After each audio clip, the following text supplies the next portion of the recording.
taken a wee while to get you to agree to this because my understanding is you're very busy. Because I was looking in the newspapers the other day, and I think you've just hit 4 million clients. Is that right? Yeah, I mean we've grown rapidly, right? We launched the bank about 2.5 years ago, and as you pointed out, we already have 4 million customers. Large portion of those customers are active, which means they vibrant on our platform. They transact regularly and they generate income for us. Yeah, so we've been blessed. I think it's part of our business model. I'm sure you want to unpack that in a little bit. That has led to a winning formula. It's absolutely incredible. I mean, I don't want to offend anyone from a more traditional bank, but if I think about how the existing banks, particularly well, actually globally, it's not just South Africa, how difficult they're finding it to increase their customer base. In fact, how difficult they're finding it retaining their customers. The fact that you've been able to grow and build, well, this must be, what is it, 140, 150,000 customers a month is absolutely exceptional. Now, I think I don't know if I don't want to put you on this, but my understanding is it must make you one of the fastest growing digital banks in the world. We are. Look, you got to benchmark it properly, right? So if you compare us to digital banks that are further down in the maturity of their life cycle, we're still up there. But I think at this early stage of our life cycle, we're certainly growing faster than most of them did at this point in time. Yeah. Yeah. Now let's start digging into this, because I mean the reality is, although we say that this has happened in just under 3 years, TymeBank has been around a wee bit longer, and you've been involved with TymeBank and the genesis of it for a bit. Where did it all start? Yeah, look, it actually goes back to 2007. I'd argue. Now I won't bore you and your audience with a convoluted history, but what I often tell people is that I'm actually in my 30s. The reason I look this old and disheveled is because I've been doing digital banking for this long. So, and this was, 2007 in South Africa is when digital banking was unfashionable. So myself, one of our co-founders, and one or two others had the privilege of building the digital banking operation for one of the large South African banks. And what it gave us incredibly hard but valuable lessons, particularly around business model innovation. Fast forward, we then started the project. I was part of the Deloitte corporate venturing team, which is called Project Ubiquity. Yeah. This was probably in 2011. And effectively what we did there is we designed, built, and eventually wanted to run one of the mobile banking operations for MTN at the time. It turned out that we couldn't incorporate that business under Deloitte. And so we were left in a precarious situation where we either had to shut down the project or we had to spin the business out of Deloitte. And I remember the conversation very vividly when who then became our two co-founders approached the team. There were about 20 people on this project. It was really important that they secured the team, and they said, look, leave the safety and the prestige of your employee and join us. What we can offer you is 1 month's salary. That's all the security we can give you. And the interesting part of the story is that everyone put up their hand. And the reason they did that was two things. The one was the strategy was sound, but more importantly, everyone bought into the purpose. And that was to bring about systemic reform to the banking sector, starting with South Africa. So we continued on this journey as a standalone fintech, running mobile money. We also had a 50% JV of a regulated bank in Namibia. And then what happened, Commonwealth Bank of Australia, which was then the 10th biggest bank in the world, found us and eventually bought us. And we sold the business because we always had the aspiration of being a fully regulated, full-service bank. But the reality is when you are founder-led, it's very difficult to fund a business model like that. What year was that when CBA purchased you? That was in 2015. Right. So we then had 3 years under Commonwealth Bank, who was very good to us. We would not have built what we built without them. Um, but they ran into trouble in their home markets. And part of their response was a consolidation and a simplification of their portfolio, particularly in emerging markets. And so we fell victim to that. But all's well that ends well. You know, African Rainbow Capital then bought the business from Commonwealth Bank, and a few of us as management also took a stake in the bank. You know, so we've lived 3 lives, Colin. We've lived a life as a fintech that was founder-led. We lived a life in this transition between fintech and fully regulated bank under the auspices of a large banking corporation. And now we live a life as a fully regulated, scaled retail digital bank, you know, with a diverse set of shareholders now. Yeah. And we've also had 3 names for what it was worth. And I think that, you know, there's a couple of lessons in here. You know, the first lesson is the power of purpose and what purpose can do, particularly in the darkest times. And the second lesson is that, you know, often as entrepreneurs, one gets the perception that the road to success is linear, but it's not. It's an incredibly winding road, but having that conviction in the vision is important. So you might still get to Bloemfontein, but you might have to stop over at Kuruman and Kakamas for some burst tires. Mm. That's was there a third one, or just the 2? We'll come back to that. You said 3, but we'll come back to it. It's annoying when that happens, isn't it? I've got 4 things to talk about, and oh damn, what was? But I want to. There were a couple of lessons. Those are the biggest ones. Those are the 2 big ones. Was it easy to get Rainbow to invest, you know, into? I mean, obviously Patrick is heavily invested in some awesome organizations and companies and startups across Africa and South Africa, making a huge difference. I think they're also behind Rain, for example, challenging the telco market. Was it easy to get him and his team interested to go and assist with the buyout from CBA? I think we were quite fortunate in that regard, Colin, because at the time, African Rainbow Capital was already a 10% shareholder in the bank. Right. So they understood the bank. The bank was highly complementary and still is complementary with their portfolio of investments. And so when the opportunity came around, I think the investment team at ARC was very well positioned to make an informed decision on taking up the rest of the position there. So we were fortunate in that regard. But you know, these things always come with very interesting stories. And this one is certainly not short of it. But I think, like anything in business, right? Yes, it's about competence and it's about foresight and it's about making the right decisions. But to be frank about it, right, you need good timing and you need a bit of good fortune, and we had that. How important is it to get VCs backing companies? And where I'm going there, I mean, you mentioned corporate venturing, and if I think about some, you know, and you'll know Louis Gehring, for example. I was chatting with him the other day, and he says hardly any companies in South Africa are driving corporate venturing, and we have therefore this kind of structure where when you try to tie up as a fintech or any startup with a large organization, you tend to get subsumed and squashed by them. All of the things that made you great get killed as they try to go and bring you into the mothership. Whereas you look at Silicon Valley, where you've got venture capital or even corporate venturing, you are given huge amounts of freedom. You get a massive amount of support. They really buy into the purpose. Yes, it's important that you show signs that your product has a market fit, and if that works, but they're less worried about the short term. They're very much saying, look, it's a 5 to 10 year hyper growth strategy we're looking for. So the markers and our tolerance for failure is a very different scenario. That's my sort of impression. But was that the reality? Did you find it's been hugely beneficial having a venture capital organization behind you to give you the freedom to do what you want to do?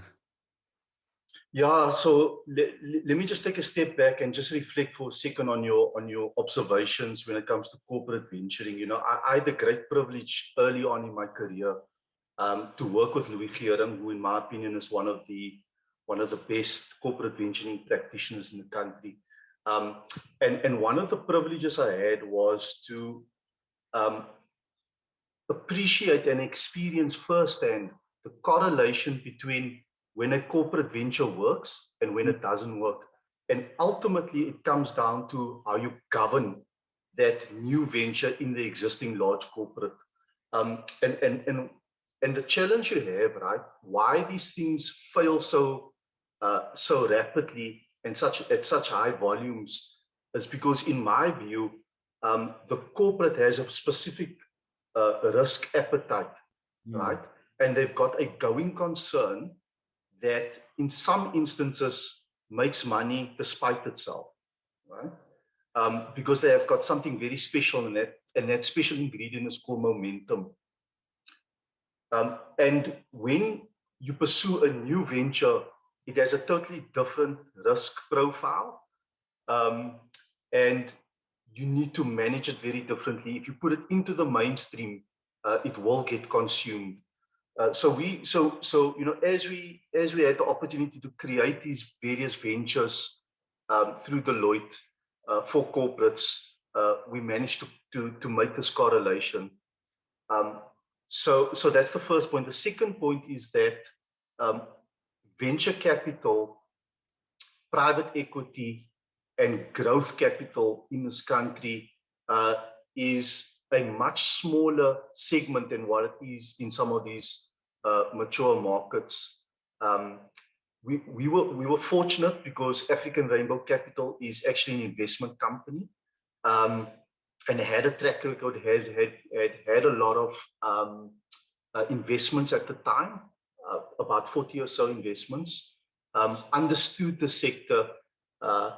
They tough on us, and they have to be, but they're equally empowering, and they know where that line is. So I found it overall absolute privilege working with the team at African Rainbow Capital, as well as with the other teams we have through the diversification of our shareholder base now. You mentioned purpose. What is TymeBank's purpose? And when you were having the conversation, you know, with African Rainbow Capital, how important was it in terms of discussing the purpose as a key part of their decision making? Yeah, I think it was absolutely central. You know, yes, what we are doing on the face of it is we are building a new challenger bank, right, to disrupt other banks and become a profitable, thriving enterprise. But that's really the outcome. That's not the purpose, right? The purpose of TymeBank is to bring about systemic reform to the banking sector.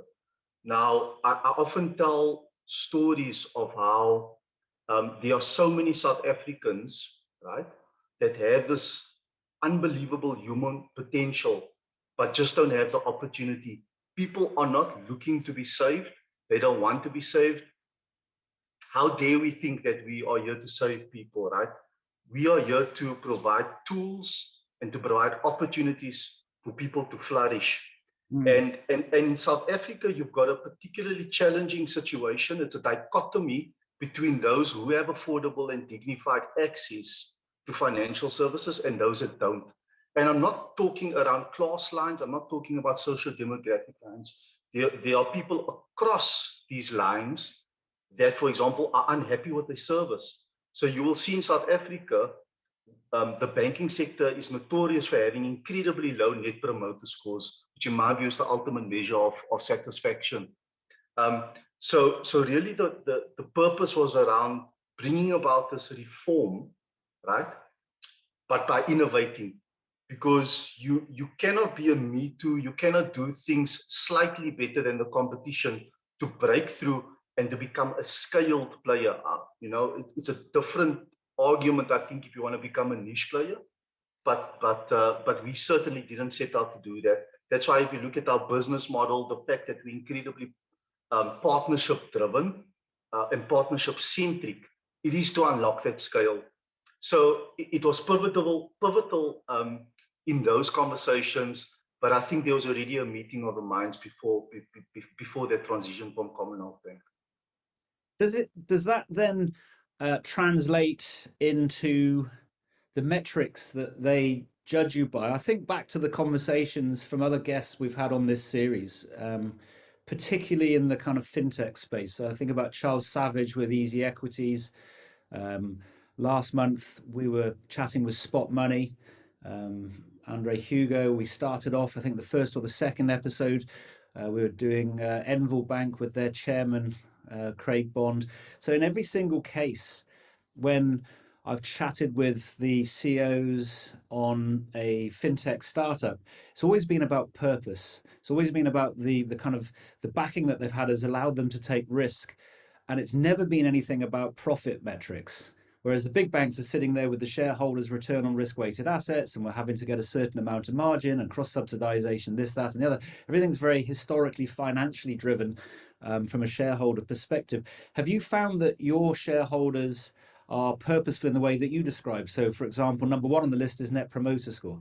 They want to go and see your clients referring you to other clients, and they have that belief, therefore, if you see good metrics in those types of spaces, that the profits and the growth will come. Yeah, and this is where I got to channel the banker in me as well. The reality is that as purposeful as we are, the bank has to be strong financially, and there are all sorts of reasons for that. So the important thing to realize, and I think you made this point, Colin, is that you have very specific, call it purpose metrics, that are actually lead indicators of profitability.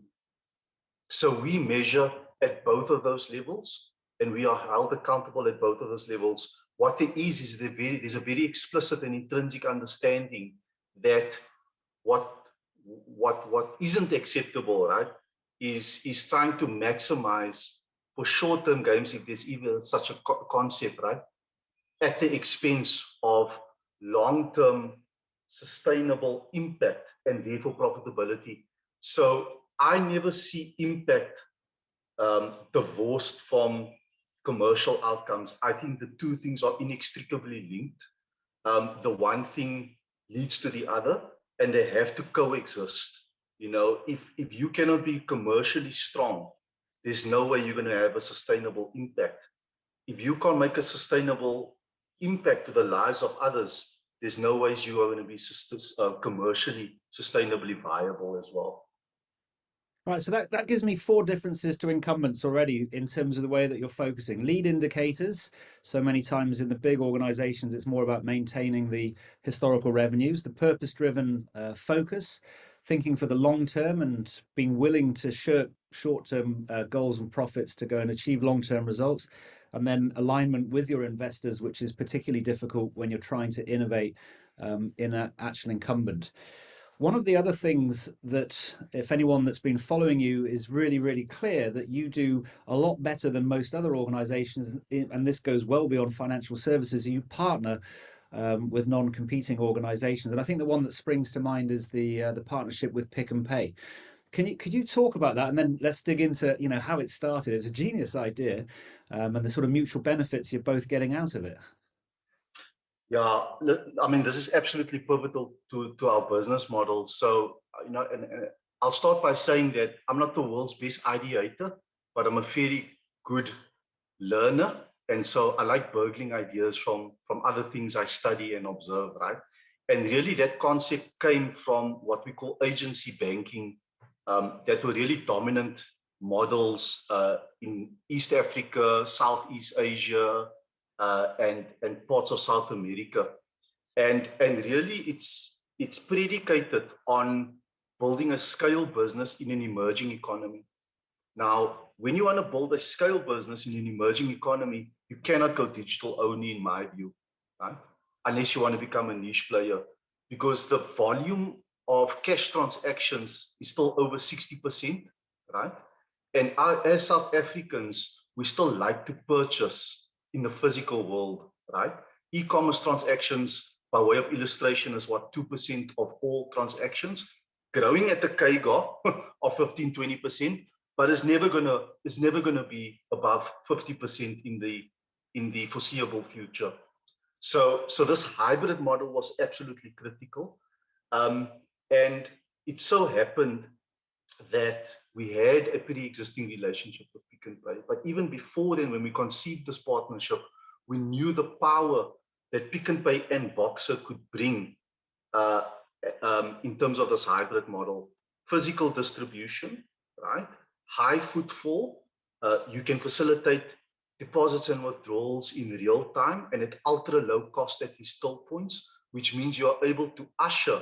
You've got a mechanism of nudging the customer from the physical to the digital world, right? Mm-hmm. There's a very popular Sufi saying you can only walk from where you stand, right? So you can't take people from cash into cardless, by way of example, right? Without playing that intermediate role and helping them along that customer journey. So that's the one aspect.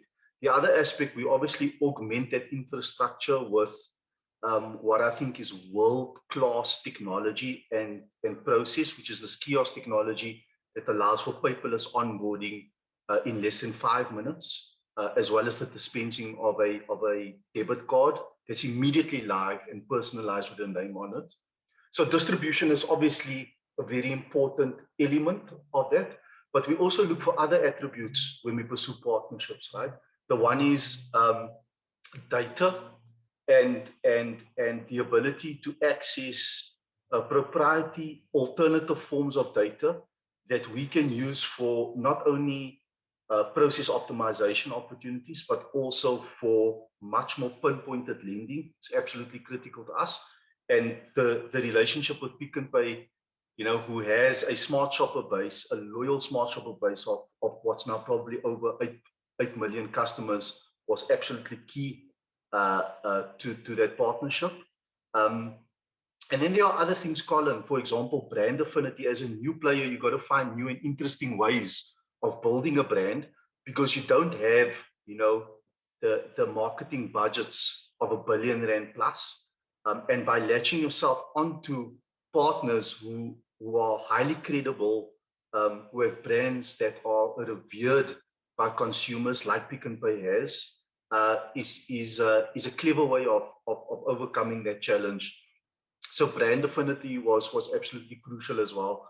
So if you look at the confluence of all of those factors, right, it made absolute sense for us to go into this partnership with Boxer and Pick n Pay. That's a very special partnership to us.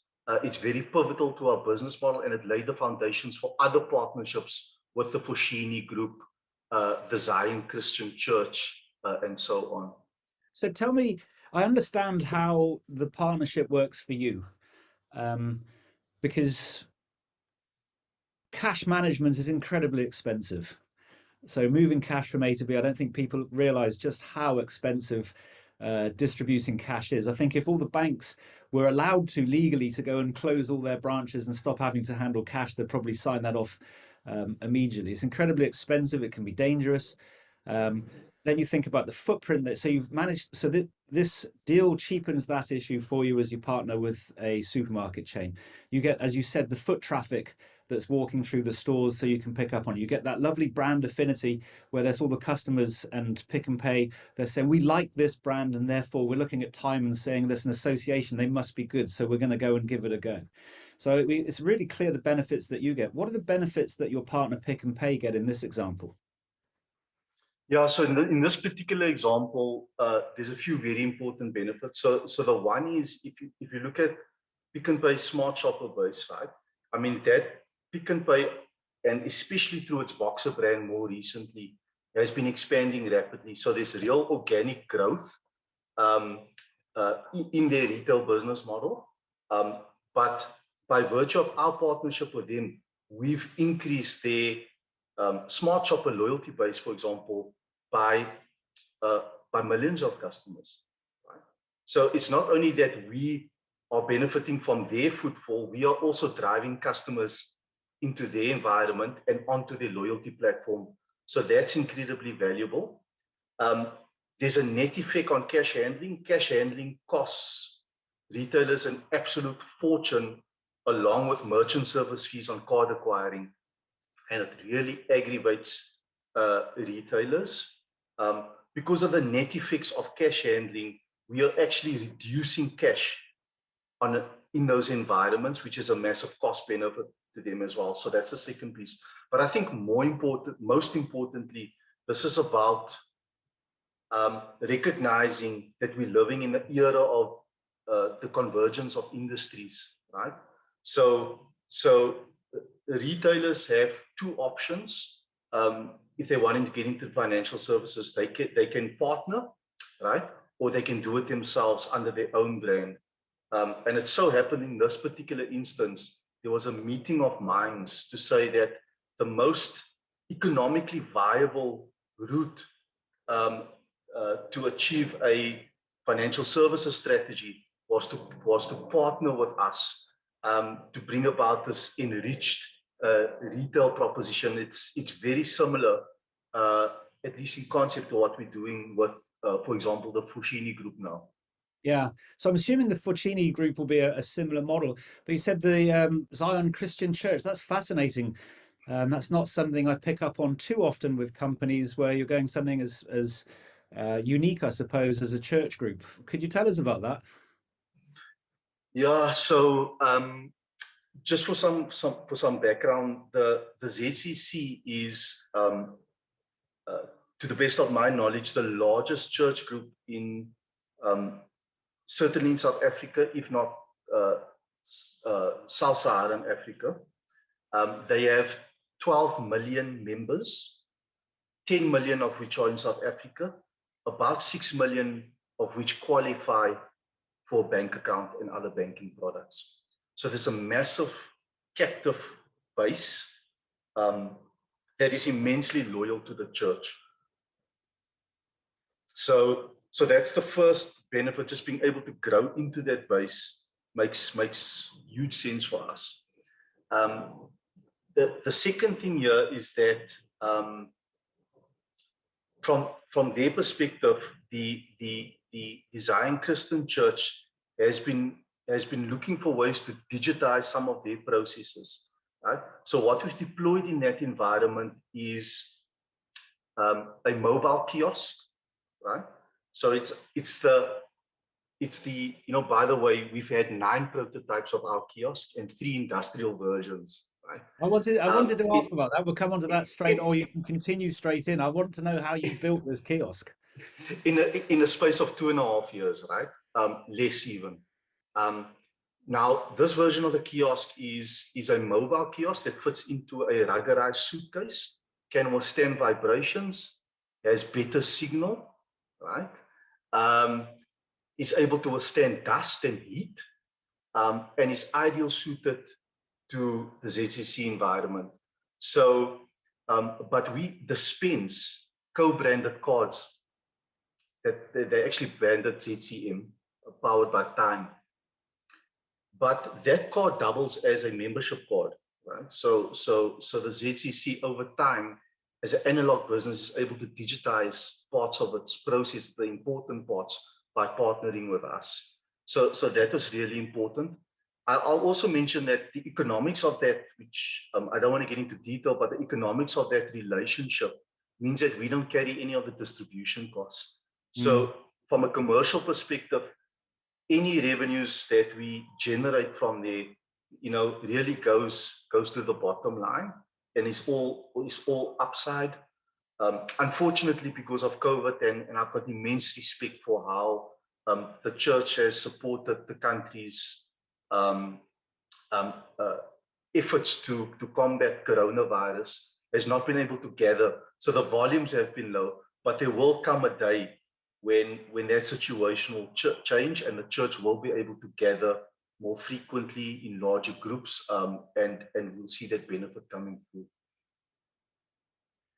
You mentioned there's 2 million church members outside of South Africa, which makes me think about whether you've got plans to start growing outside of South Africa. In fact, one of your namesakes here, Tauriq Adams, is just asking a question if you want to get outside of South Africa, and when might that start to happen? Because it's such a good model. It feels like the world needs it.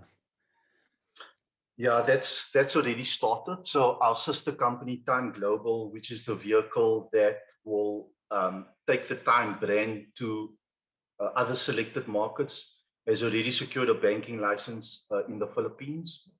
Um, and we are looking at other markets, but it's steady as she goes for now, because you got to really entrench yourself and prove the business models in those markets. Every market has its own idiosyncrasies, its own subtleties that you have to overcome. Now, I think it's probably worthwhile sharing a little bit, like, why the Philippines, right? And what is the decision-making framework that we use to go there? So there's about 2 or 3 top-level criteria that we always consider when it comes to new markets. So the first criteria is really around some of the structural attributes of that market, right? So if you look at the Philippines, very different to South Africa, but has a lot of similarities, right? So they've also got a strong, albeit far less concentrated retail structure, which means we can deploy this kiosk technology and we can bring to life this hybrid model in that market. Unlike South Africa, it's massively unbanked, okay? Which about 20% of their population is banked. And that creates its own challenges, but it also creates massive opportunities because the market is far less crowded, although there are quite a few digital banking players that have been knocking on the door of that regulator now.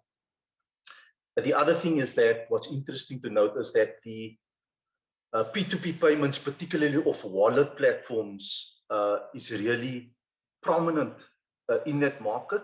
And that's a nice user experience that we can piggyback off, and get traction. So that's the one thing, structural market attributes. The second thing is we will not consider a market that does not have a progressive regulatory regime, particularly when it comes to 2 things. The one is ID verification and digital ID verification of customers.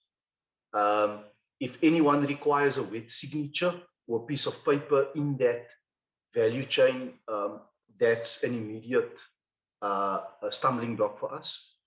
The second very important consideration here is cloud and the regulator's attitude towards hosting banks in cloud, particularly around data integrity, data sovereignty, and so on.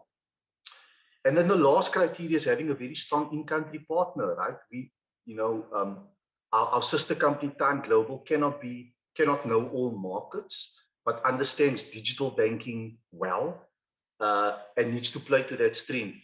But we need very strong in-country partners that can deal with the in-country dynamics, like consumer adoption, like distribution, like the relationships with regulatory authorities and so on. So it's a very clear framework that we apply. And then, like I said, steady as she goes. You can't roll out to 6 countries, in a space of a year or 2. It's not responsible. So that's another note that I've just made there as I'm listing where I see these differentiators from the incumbents, and I thought that was interesting. This narrow focus. So if something doesn't fit into your digital model, not interested. You're not trying to be a universal bank, a jack of all trades and a master of none. It's going to be digital. It's not going to have wet signatures. And therefore, if that doesn't work either for the customer base or the regulators or the community, there's just not going to be an interesting opportunity for Time. And I think that's so interesting because a lot of the big organizations try to solve these issues to make everyone happy and end up making no one happy because they're not particularly good at anything in particular. The other one that I picked up, we go back now, was you've rolled out the machine, your kiosk, or you've done 9 sort of variations in a year or 2. That's rapid development in terms of the cycle. What was the story behind the kiosk? I'm sort of imagining would speak to someone like Huawei, would fly over to Shenzhen, try to find some manufacturers and work together to develop a spec, and 2 months later, there you go. Is that how it happened? Yeah, I wish it was that simple, Again, I come back to that little introductory story where this journey started in 2007 at another bank. The precursor to this, at least conceptually, was having agents out in field that were all KYC accredited, incredibly expensive model that were opening up bank accounts for customers by issuing SIM cards, right? Where the application was loaded onto. So it wasn't network agnostic, it was with a telco. Um, and that's where this thing had its genesis, right? And what we then said was, well, how do we, and this was over years, how do we make this a more digital process, right? So we had various contraptions. We had like um, at some point we call it a time machine, right? Where we had a little contraption that we put inside Pick n Pay stores at the time, that an operator could take a photo of the ID. We would send it to the back office, and we would have eyeballs, basically KYC customers. Um, that's not a digital process, but this was years ago. To eventually, where it evolved into what we have now, which is, not only in my opinion, a wonderful example of process innovation, because we often think about the technology, how hardware, software, and middleware comes together to bring about this customer experience. But ultimately, it's about process innovation. It's about doing things differently. It's about interpreting um, legislative changes in a way that's beneficial for the customer, whilst not introducing a risk posture that will make anyone uncomfortable. So and then the other thing that you don't see is the thousands of little implementation lessons we learned along the way. And I'll give you a few examples for what they're worth, right? Some of them are really rudimentary. Like, in grocery stores, they've got these industrial floor polishers. Mm. Each time that floor polisher came by and knocked the kiosk, our cards, our debit cards would get misaligned. And there was a little aperture at the bottom that passed the ultraviolet light to be able to read this barcode, which is the unique identifier for the card. And whenever these cards got dislodged, the entire process stopped. Yeah. And so what we did there is we just put in a splitter. A splitter is a fancy word for a piece of plastic that would prevent the cards from dislodging, right? All the way to the fact that we discovered, this was all in the early days of the implementation of the existing kiosk inside Pick n Pay and Boxer stores. No, we discovered that we were on some sort of a inappropriate data plan with one of the network providers for connectivity. And during particular times of day, you would have data consumption spiking to the point where it pushed us out of bundle and the MNO cut us off and we lost connectivity. And what exacerbated that poor experience was the customer got through halfway. So that we had a profile created for them on our system, but then they couldn't repeat the process because we had a pear-shaped onboarding process that said, if you got a profile, now you can't ever become a customer, right? So we not only needed to fix that data plan by picking up the phone and calling one of the MNOs, right?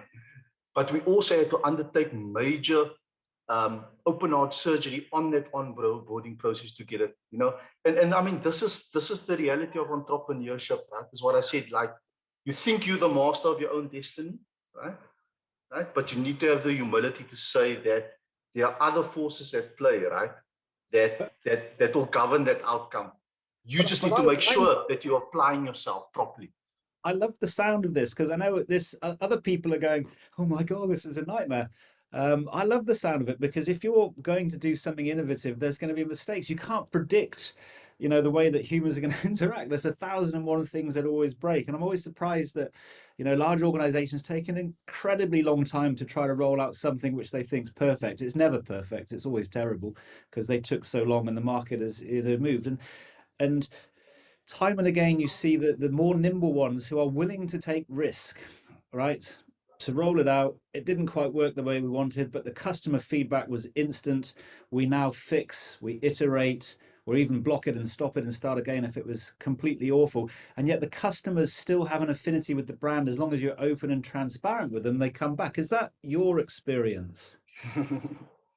It is, but I think it's important that we sort of unpack a really crucial principle point here, that it is about risk taking and calculated risk taking. I mean, I often tell people, entrepreneurship, an entrepreneur is ultimately someone who assesses risk, right? Makes a risk-based decision and takes risk. An entrepreneur is not a swashbuckling chevalier that is irresponsible in how they behave, right? So risk-taking and risk assessment is absolutely crucial. But over and above that is like, you actually need the capability, right? So you actually need the technology and data stack, right? And I'm really proud of what we built there, because it's something that's scalable, it's easily configurable. At present moment, we do about 8 to 10 production deployments every day. We do between about 200 production, fully tested, pen tested, stage tested production deployments every month. A lot of them are features and functions, but some of them are just enhancements as well. So you actually need the technology and data stack to do this. And then you need the culture, right? And you need the way of work in order to operate that way. Because it's one thing getting customer feedback, it's another thing being able to act on it quite rapidly. So we're not perfect, but I do think that the ability to move very quickly, to be responsive, to make decisions really quickly is at the heart of what I would call our ability to compete with large incumbents that have been around for 20 to 180 years. Yeah. Good question here from Manette Besson, and I'm going to extend on it as well. How difficult was it to build behavioral models for the transaction monitoring that you do? Obviously, transaction monitoring is critical for you, whether it's with regard to financial crime or behavioral analysts in terms of better servicing your customers or servicing the partnerships that you've got with the pick and pays of the world. So I'm guessing that you're starting to investigate using AI and other algorithms in this space. Where are you on that journey, and how do you go about doing it? Do you sort of insource the people? You've got your own computer scientists, or is it all outsourced to third parties to help you on that journey? Yeah, look, and I say this with humility, that that data analytics is a lot more, in my view, about getting access to the data than it is about analyzing and deploying models. And the reason for this is, like, many organizations can hire very smart scientists and analysts, right? But it is sort of a futile exercise if they spend half their time scratching around in the mud, looking for the data, decomposing file formats to get it into the right shape, and so on. So we've benefited from the fact that we don't have legacy, which means that we've got a fresh, modern, uber modern data stack, but we've got the ability to pipe off events of all our applications. Okay. Now, if you think about that, the fact that you're now able to capture all your internal data is already a massive competitive advantage. But because we're so heavily API driven, right, we're able to capture information of other platforms as well. Obviously with customer consent and so on, it goes without saying. And if you throw that all into an equation, you can achieve incredibly powerful things. So for example, the way we onboard customers, right, we do use a machine. I'm sort of a bit of a nerd, so I distinguish very clearly between machines and AI. We do use a machine to, for example, determine, within the strict KYC laws that we have, right? The address of a customer. That's why we don't ask for customers to produce or to take photographs of their proof of address, right? Once that customer is onboarded, right, then we are able to send them a welcome pack that is customized based on various parameters that we consider. And that customization improves with time because the machine actually learns. And then the next step in the journey is that once the customer has been welcomed and once they've deposited money and they've done their first transactions, how do you then interact with them to provide them with a journey that's most fit for purpose, right? Um, and this is where we are learning. We are using machines, and we are actually auditing those machines as well. But we cannot let these things run riot yet, because we just are in the early stages of understanding our customers.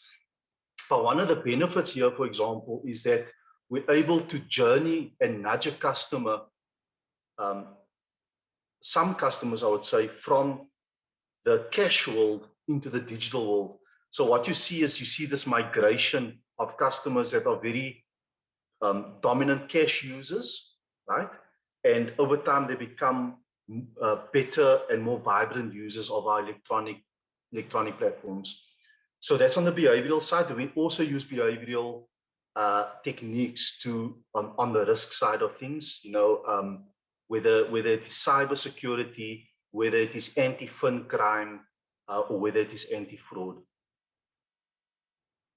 What's your view on crypto? This one from Raymond Paula. Hey, Raymond, what's your view on crypto? And then straight off the back of that as well, let's do two at once, is your view on where sovereign identity is going, another important progression that's using blockchain potentially to try to allow us to take back control of our information. But let's start there. What's your view on crypto and the impact for time? Yeah, I'll respond to both of these in very general terms. Crypto is fast emerging as an alternative asset. Okay, so if you just think about if you look at it from an investor's perspective, right? So, and you so think of it's an alternative asset. I'm gonna speed that up. I'm just worried now we're running out of time. yes, But what about as a transactional currency? yeah. So I have my reservations right now. Never say never. Never say never, because the world is fast evolving and we don't fully understand these technologies yet. And we don't understand where they're going. What I would like to see, I would like to see a maturation of the anti-money laundering controls and consistent standards around that, which in part goes against some of the fundamental processes or the fundamental principles of decentralized finance, right? So I would like to see a maturation there. We're following it very closely. We are open-minded about this, and I would also like to see a maturation of interoperability and where that goes. But it's something we watch closely. And sovereign identity. I was chatting with a lot of people on the call. We know him, Andy Baker, ex-ABSA and now off to AWS. And he was just chatting about how sovereign identity is potentially going to be a massive, almost as important as the fabric of the internet in how we interact with each other. My identity, I'm not Colin, but I'm 1,001 different things. I've got an age, I've got a health profile, I've got a banking profile, a spending profile, a relationship profile, a library card, a driving license. You've got 1,000,001 different identities. And the idea of using the encrypted blockchain technology so that I can allow you as a supplier to me, a bank, to access certain parts of that as I determine, and not forever, just at distinct moments in time in a transaction, sounded appealing. Have you guys been thinking about that? How that could, be something that you want to investigate? I think at this stage, we obviously got our hands full with what's in front of us, but you've got to look close, see far. I think this is something. This is an area that we don't have distinct plans for right now, but we can't fall behind the curve. A lot will depend on how the regulator approaches this. So I think it's really early days, and it's really early days for us where this is concerned.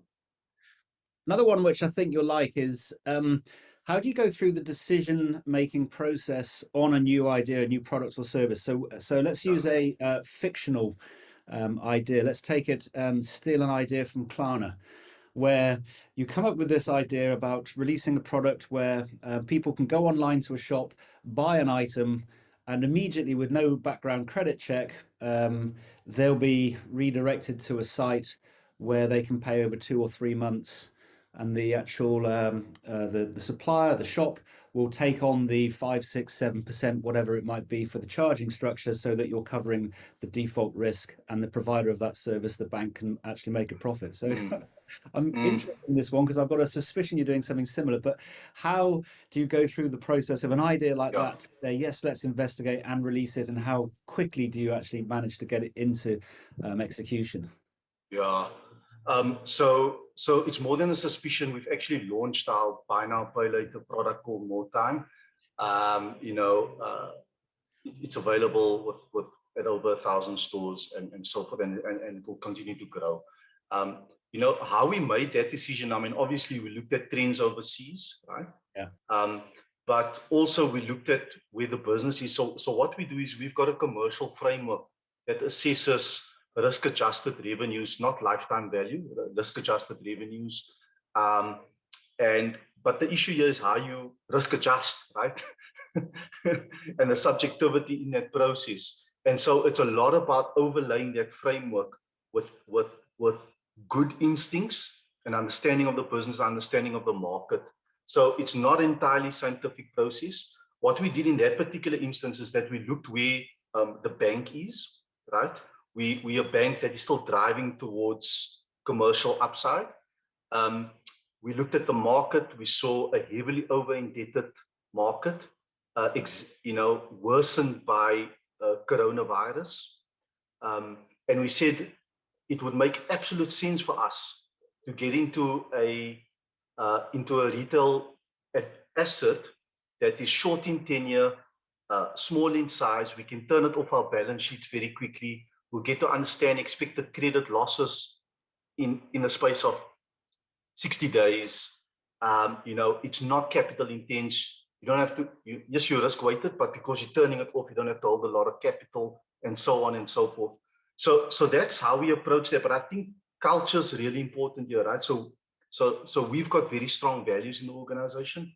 No, we don't put it in a plaque in the office. Sometimes those things aggravate us. I've seen it in large organizations. But we've got heuristics and expressions of those values. So, for example, we've got something along the lines of we debate decisions as a team, individuals make the decisions, right? And the individual is held accountable for the decision, not a committee, right? We've also got a heuristic that says we design for the 80%, not the 0.08%. And automatically that means that you're not all things to all people. You exclude a lot because you just can't get to it, and it's not where the opportunities are for a new bank. Hope that How, helps you.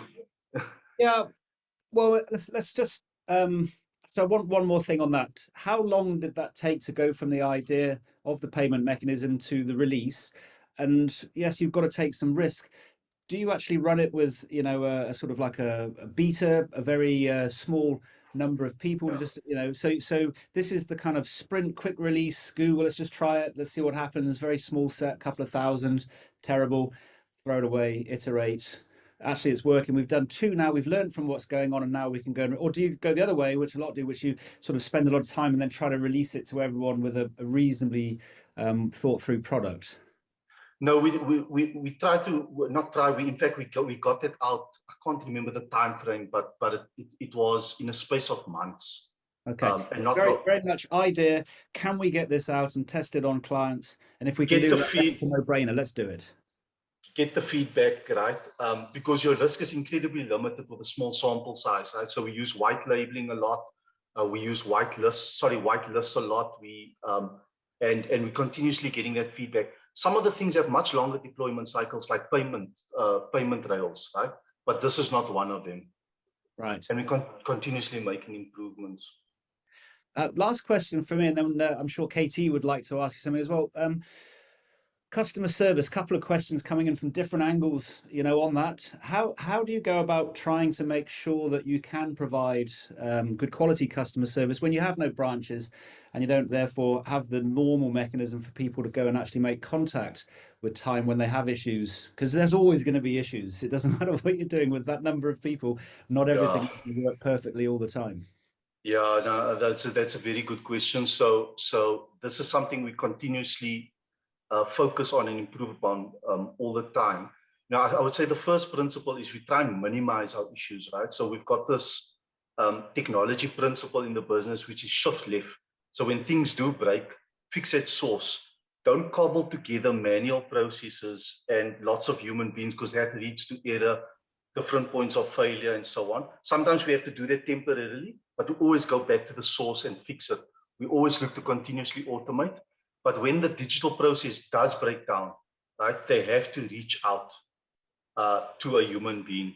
And our primary channel for that now, although we've got investors inside Pick n Pay and Boxer stores, is the call center. And you know, if you look at where that call center was 3 years ago, right, there were a few handful of issues that a call center agent could actually resolve on the first call. That has gone up to about 100 things that they can actually solve on the first call. So we try and limit the escalation that goes into the back office around some of these things. But it's an area that gets continuous focus. Now, I am proud of the fact that our Net Promoter Score is the highest in the country. We don't rest on our laurels, because we know that the standards that consumers have of new entrants is simply higher than for incumbents that have been around so long. So we're continuously improving on that. Yeah. That one, Tauriq, do you think the incumbents are scared of the likes of you and some of the other neo and fintech banks? And actually, what are you most scared about over the next couple of years, whether it be crypto, decentralized finance, the incumbents, telcos, something which I haven't mentioned? Yeah, Katie, I can't speak on behalf of the other banks. I can just go what's out in the public domain. And I think that if you look back at the history of evolution of financial services in this country, that you have had a couple of players that have really shaken up the market. So I can only imagine, and I go on assumption here, that there is concern. We must not underestimate the large incumbents. They have something that they've built over many years, and that's trust. But consumers are often aggravated by the levels of service that they get. I mentioned these Net Promoter Scores are notoriously low in South Africa, and that creates a massive opportunity to challenge and to win market share and to create new market share as well, right? And then, the flip side of that, Colin, is that, I would say that modern day strategy is far less about trying to predict the future and a lot more about responding, right? So make sure that your organization is following what's going on, is actively engaging in some of these competitive platforms and keeping an open mind to it, right? But also keeping an open mind to optionality for yourself. So I think all of those things are threatening. I would throw in embedded finance, I would throw in embedded fintech, other digital banks, the large incumbents, retailers are all threatening for different reasons. And we just don't have the time to unpack it. But I think it is about being able to observe and respond, and who knows, TymeBank's platform might evolve as well with time, right? So it might start with partnerships, but in 10 years from now, it might look very different to what we have now. I simply don't know.